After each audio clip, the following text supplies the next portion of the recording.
Did I hear you asking about the old man? I thought so. I don't remember when he first came. Nobody can.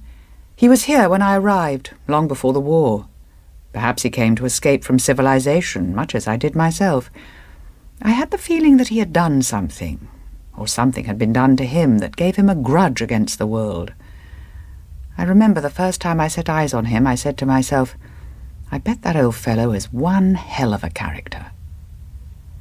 Yes, he was living here beside the lake, with his wife. Funny sort of lash-up they had, exposed to all the weather, but they didn't seem to mind. I had been warned to give the old man who lived down by the lake a wide berth. He didn't care for strangers. So I went warily, and I didn't stay to pass the time of day. Nor would it have been any use if I had, not knowing a word of his lingo. The first time I saw him, he was standing by the edge of the lake, looking out to sea, and from tact I avoided passing close to him. Then, with an awkward feeling that I was trespassing, I bobbed down behind a clump of gorse, took out my spyglass, and had a peep at him. He was a big fellow, broad and strong. He's aged, of course, lately. I'm speaking of several years back, but even now you can see what he must have been once. Such power and drive behind him, and that fine head which he carried like a king. Who knows what royal blood he carries inside him, harking back to some remote forebear that gets the better of him and drives him fighting mad. I didn't think about it at the time. I just looked at him and ducked behind the gorse when I saw him turn. He went on staring out to sea, watching the gulls and the incoming tide, and presently he ambled off, heading for the wife and home. I didn't catch a glimpse of her that first day. She wasn't around. When I did see her, though, I was disappointed. She wasn't much to look at, after all. She hadn't got anything like his character. A placid, mild-tempered creature, I judged her. They had both come back from fishing when I saw them, and were making their way up from the beach to the lake. He was in front, of course. She tagged along behind. Neither of them took the slightest notice of me, and I was glad, because the old man might have paused and waited and told her to get on back home and then come down towards the rocks where I was sitting. I don't think he would have done anything. He'd just have started after me with those strange, narrow eyes of his and let me go. One thing that stood out, and you couldn't help noticing it, was that the pair of them were devoted to one another. I've seen her greet him when he came back from a day's fishing. He'd come straight onto the beach, and she would go to meet him, and they would embrace each other, not caring a damn who saw them. It was touching. You felt there was something lovable about the old man, if that's how things were between them. He might be a devil to outsiders, but he was all the world to her. You asked if they had any family. It's about the family I really wanted to tell you, because there was a tragedy, you see, and nobody knows anything about it except me. I could have told someone, but they might have taken the old man away, and she'd have broken her heart without him. Yes, they weren't always alone as they are now. They had 4 kids, 3 girls and a boy. They brought up the 4 of them in that ramshackle old place by the lake. They were attractive youngsters, especially the youngest girl. I never knew her name, but I called her Tiny. She had so much go to her. I can see her now as a little thing, the first to venture paddling in the lake, way ahead of her sisters and the brother. The brother I nicknamed Boy. He was the eldest. He hadn't the looks of his sisters, and he was a clumsy sort of fellow. The girls would play around on their own and go fishing, and he'd hang about in the background, not knowing what to do with himself. If he possibly could, he'd stay around home, near his mother. Proper mother's boy. Not that she seemed to fuss over him any more than she did the others. She treated the 4 alike, as far as I could tell. Her thoughts were always for the old man, rather than for them. But Boy was just a great baby, and I have an idea he was simple. Like the parents, the youngsters kept themselves to themselves. But they were used to me pottering about, fetching driftwood and that, and often I would pause and watch the kids playing by the lake. They used to look up when I passed by, then glance away again, sort of shy, all but Tiny. Tiny would toss her head and do a somersault, just to show off. I sometimes watched them go off, the 6 of them, the old man, the wife, boy, and the 3 girls, for a day's fishing out to sea. The old man, of course, in charge. Tiny, eager to help, close to her dad. The wife looking about to see if the weather was going to keep fine. The 2 other girls alongside. And Boy, poor simple Boy, always the last to leave home. Time passed, and the youngsters began to grow up. Tiny lost something of her individuality then, it seemed to me. She grew more like her sisters. They were a nice-looking trio, quiet, well-behaved. As for Boy, he was enormous, almost as big as the old man, but he had none of his father's looks or strength or personality. He was nothing but a great clumsy lout, and I believe the old man was ashamed of him. Out fishing he was perfectly useless. The girls would work away like beetles, with Boy always in the background making a mess of things. If his mother was there, he just stayed by her side. I could see it rattled the old man to have such an oaf of a son. In any normal family, of course, Boy would have left home by now and gone out to work.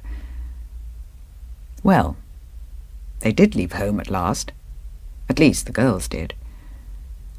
It was a day in late autumn, and I happened to be over doing some shopping in the little town overlooking the harbour, and suddenly I saw the old man, the wife, the 3 girls, and Boy all making their way up to Pont. That's at the head of a creek going eastward from the harbour. There are a few cottages at Pont and a farm and a church up behind. The family looked washed and spruced up, and so did the old man and the wife. And I wondered if they were going visiting. It was an unusual thing for them to do, but it's possible they had friends of whom I knew nothing. Anyway, that was the last I saw of them, on the fine Saturday afternoon, making for Pont. It blew hard over the weekend, a proper easterly gale. I kept indoors and didn't go out at all. I knew the seas would be breaking good and hard on the beach. I wondered if the old man and the family had been able to get back. It was Tuesday before the wind dropped, and I went down to the beach again. Seaweed, driftwood, tar and oil all over the place. I looked up the lake, towards the old man's shack, and I saw him there with the wife just by the edge of the lake. But there was no sign of the youngsters. I thought it a bit funny and waited around in case they should appear. They never did.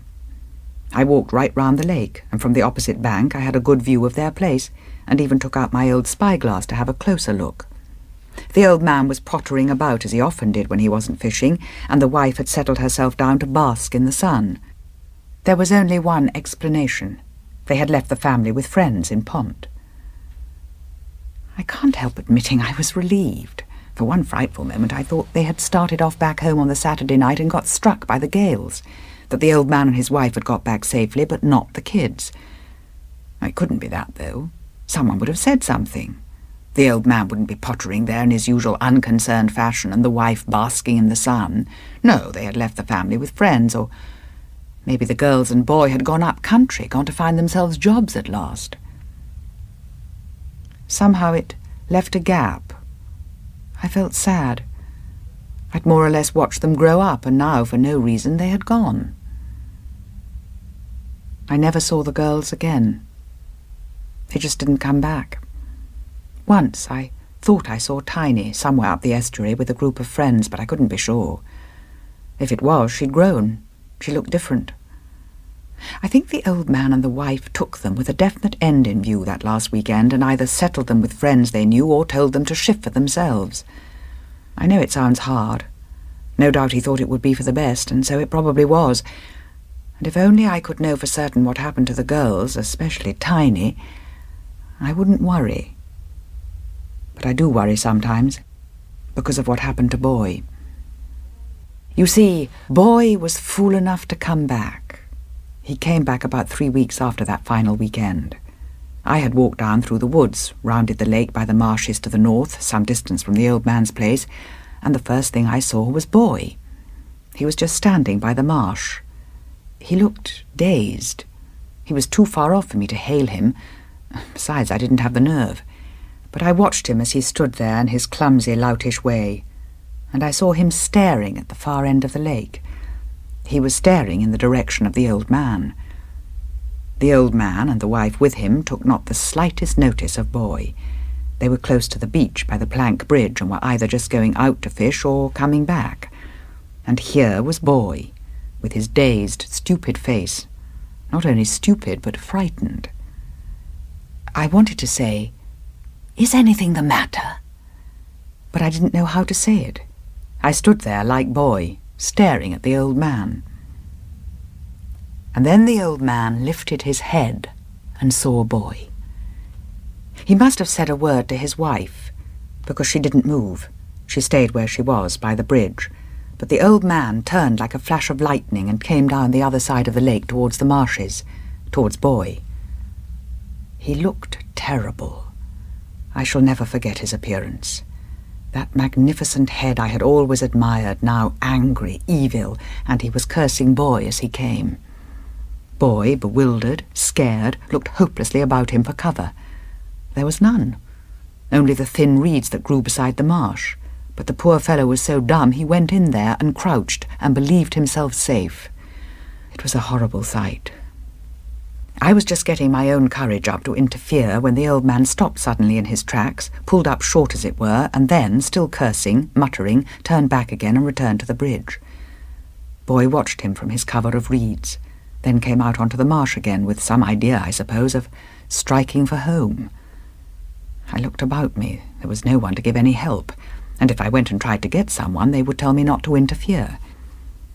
I waited quite a time beside the lake, but nothing happened. It began to grow dark.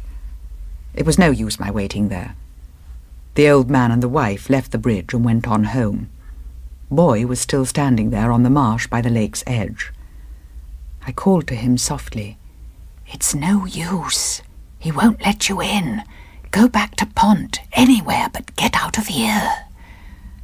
He looked up, that same queer, dazed expression on his face, and I could tell he hadn't understood a word I said. I felt powerless to do any more. I went home myself.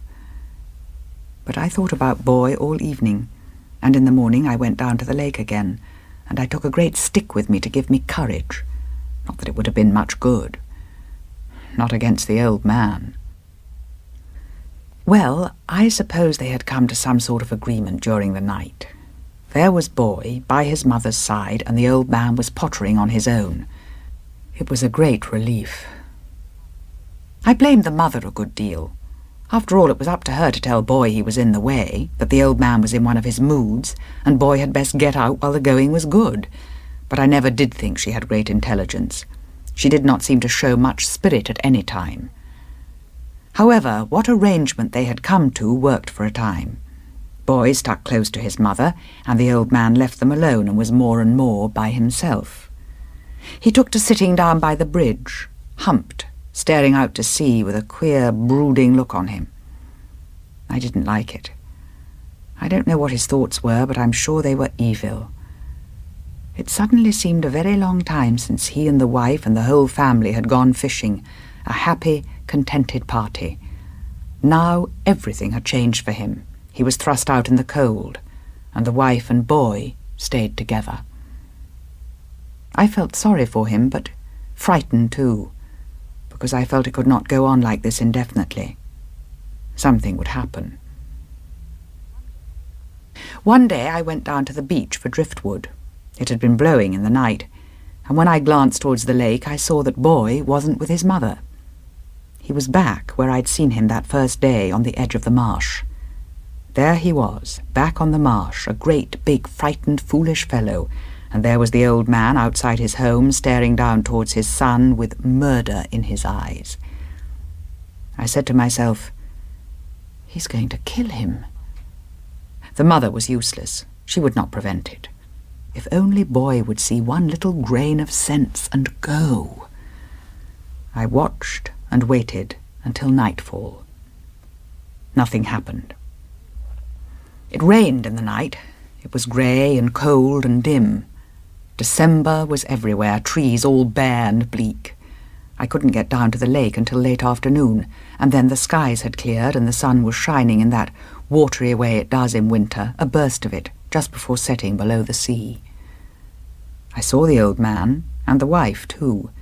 They were close together by the old shack, and they saw me coming, for they looked towards me. Boy wasn't there. He wasn't on the marsh either, nor by the side of the lake. I crossed the bridge and went along the right bank of the lake, and I had my spyglass with me, but I couldn't see Boy. Yet all the time I was aware of the old man watching me. Then I saw him. I scrambled down the bank and crossed the marsh and went to the thing I saw lying there behind the reeds. He was dead. There was a great gash on his body, dried blood on his back, but he had lain there all night. The body was sodden with the rain. I began to cry like an idiot, and I shouted across to the old man, "You murderer!" He did not answer. He did not move. He stood there, outside his shack with the wife, watching me.